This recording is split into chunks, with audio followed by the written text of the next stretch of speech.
Hola, muy buenas a todos, aquí desde Tutoriales Útiles. Bienvenidos a todos a nuestro segundo tutorial de Processing. Para ello tendremos abierto nuestro programa Processing y también en una pestaña las referencias, porque nos vendrán de gran ayuda mientras que no sepamos bien cuál es cada cosa para poder buscarla. Para ello, lo primero que vamos a hacer en este segundo tutorial va a ser una introducción. El otro día veíamos cómo escribir y qué funciones tenía, pues esta vez vamos a ver cómo crear formas básicas, que son las que tenemos aquí, las figuras primitivas 2D. Para ello vamos a empezar creando una línea.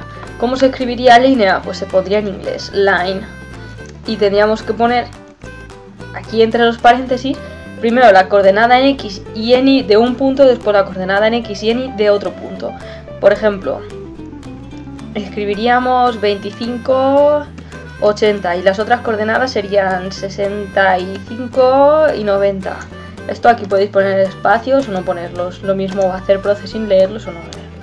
Y ahora le daríamos a Play y nos saldría en una pestaña, en una nueva ventana, el resultado de esta línea. Y recordad siempre al final poner el punto y coma, porque si no, no funcionará.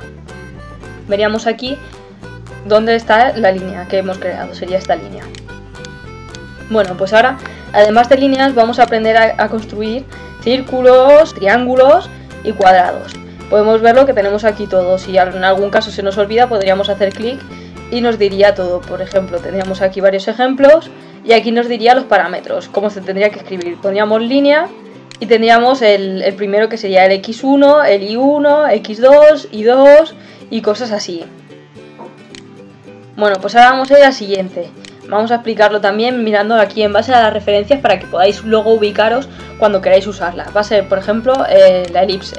La elipse es un círculo, pero en función de cómo elijamos el tamaño y todo, se hará más de forma circular o podremos deformarlo y crear una elipse.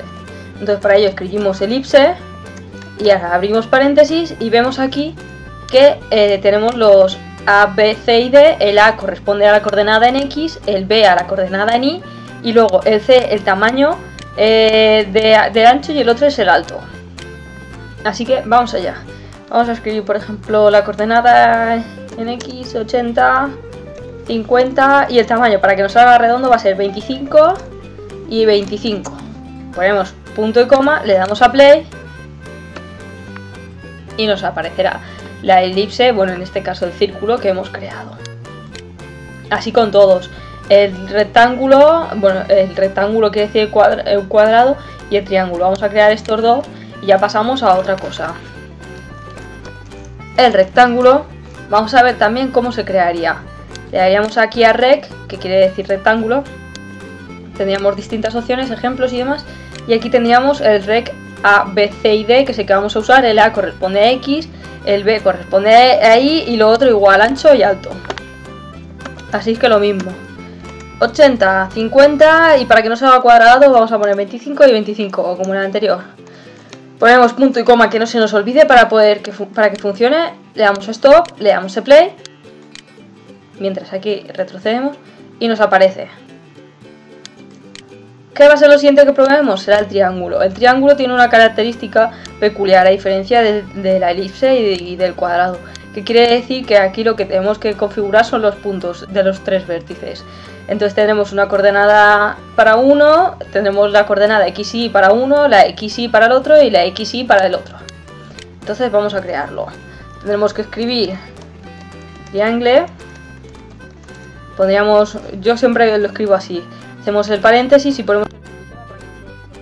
Ya escribimos las coordenadas. Pues 25 y 40 de 1. La otra va a ser pues 50, 80. Y la otra pues 70 y 10. Y nos va a salir un triángulo que a saber. Le damos a play. Y aquí tenemos el triángulo que hemos creado. Ahora vamos a ver unas características de todo esto. La primera de ellas, todo va a ser en función al color.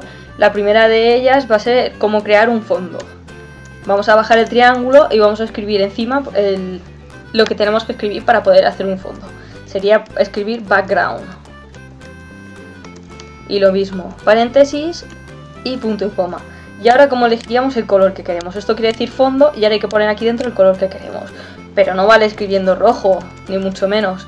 Tenemos que escribir unos parámetros que son en RGB. RGB significa red, green and blue. Red, green and blue. Y tienen que ir por ese orden. Tenemos que escribir un número para el red, otro para el verde y otro para el azul, que son los colores luz. ¿Cómo decidir qué color? Porque no sabemos cómo hacerlo. Pues aquí tenemos aquí una herramienta en TOS que se llama Color Selector. Significa selección de color. Aquí seleccionamos el color que queremos para nuestro fondo. Vamos a elegir un fondo azul. Y aquí nos aparecen los colores que sale el número para el red, para el green y para el blue. Entonces ahora lo único que tenemos que hacer es escribirlos aquí.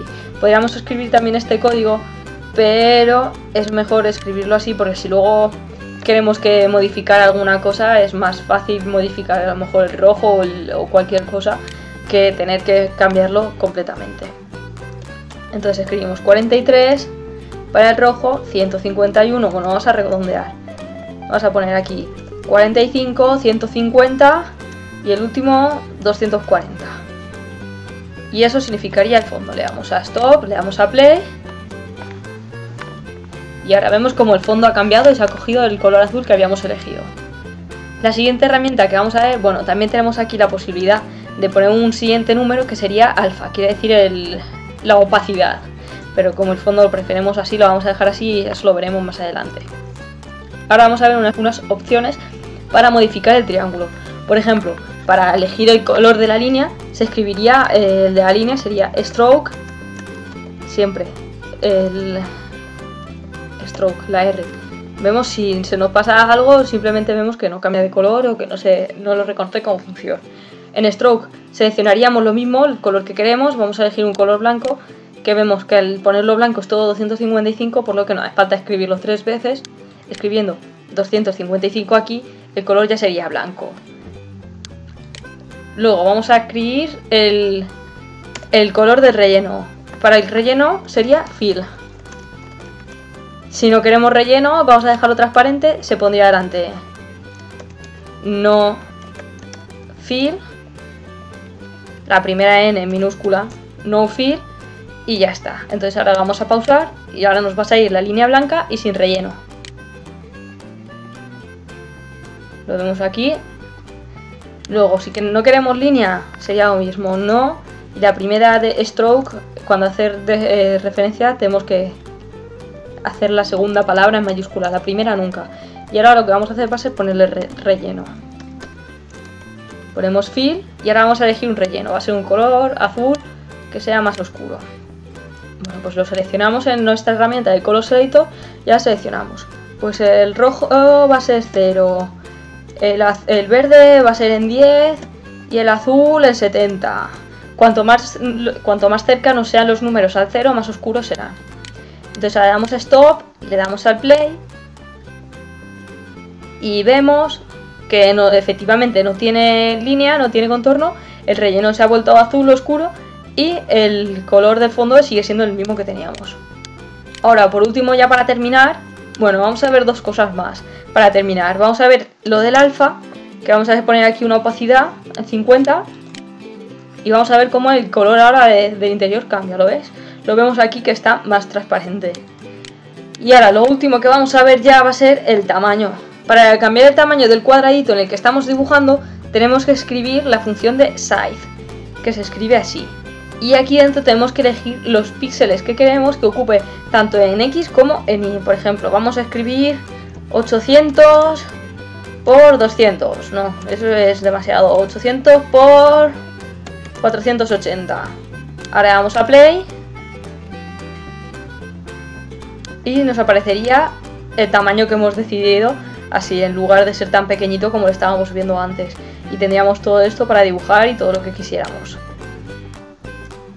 Pues bien, eso es todo. Aquí lo tenemos todo también, como os he dicho en las referencias, para poder encontrarlo. Tenemos todas las figuras en 2D, las primitivas, y tenemos lo que hemos visto aquí: background, fill, no fill, stroke y no stroke. Además también aquí tenemos el canal alfa. Y como digo, las referencias estas son todas muy útiles. Y aunque se abra en un navegador, no necesitamos conexión a internet. podemos trabajar perfectamente sin ellas. Si nos fijamos aquí, las referencias son de un programa, simplemente las abre aquí, pero no necesitamos conexión a internet. Vamos a recordar cómo abrir estas referencias. Entramos en Help, le damos a Reference y ya se nos abre aquí. Tendríamos todas las referencias y podríamos buscar todo lo que necesitáramos. Si queréis seguir aprendiendo de Processing, no os perdáis el próximo tutorial. Hasta la vista.